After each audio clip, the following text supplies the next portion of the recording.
नमस्कार। साहित्यायन को आपण मानक सुस्वागत।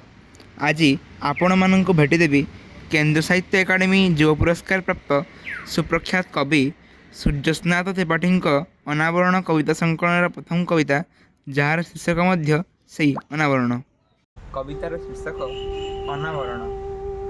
हठात दिने खसी पड़े मुखा सबू हसुवा लोक सब विकल हो कांदीबाकू लगे और लुह ही एकमात्र भाषा बोली गुमर फिटिजीव। सबुबले मिठा मिठा कथा कहूवा जीवटी मान अंधार रे चमकी उठिबे धारुआ छुरी भली। छनार जंगल रे सुना हरिण माने दिशिजिबे मारीच बेशरे। प्रवास रे रहुथबा पौ माने चिरकाल सुख ऋतु थांती बोली भ्रम भांगी जीव बापांकर। एवं हस हस पिला माने भी एकोटियापण उदासीनता भगंती बोली जानीपारे माँ मैंने। सबुबले सब ठीक अच्छी बोली कहूवा मनीष मैंने आह लुचि रही पारे कठोरतार खड़पा तले से टाणपण एकमात्र छलना बोली प्रघट हो मिछा मंचरे बसी विश्वास व्यवसाय करुवा भंड मान कमंडल बाहरी जीव असहाय मनीष रक्त। मुहरे रुमाल बांधी मंदिर की मस्जिद टीए भांगी देवाई घर बाहरी आसुवा युवक मैंने हठात अटकी जीवे अधा बाटर जेबे निज निज पक्षर जय घोष से शुभिजीव अपपुष्ट शिशु मान कांदना भली। सर्वसम्मुखें हिंसार पक्षधर मान पापुदी भासी आसव बारूदर गंध। छद्मवेशी हत्याकारी थली भितर खसी पड़ मारणास्त्र।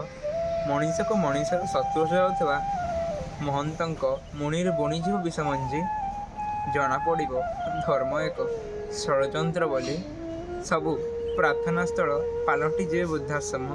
धर्मग्रंथ सबको काल्पनिक कहानी भावी पिलाए पढ़े कृष्णकाय शतांग ख्रीष्टियान और जीव हिंदू अण हिंदू चिन्ह पड़ीजे मनीष बोली केवल और एक घृणाहीन समय खूब असहाय दिशे समस्ते जना पड़ीज आम जीवन को संकुचित कर रखिथिबा मान्यता सब एक सुचिंतित योजनार अंश बोली जहाकू गढ़ी से माने जो माने भय करती आलोक को अनुसंधिष्टा को और जिज्ञासा को धरा पड़ीजे राजनेता माने सर्वहार सबको नीलाम कला बेले हाड़ मांस रक्त और चमड़ार कला बजार रे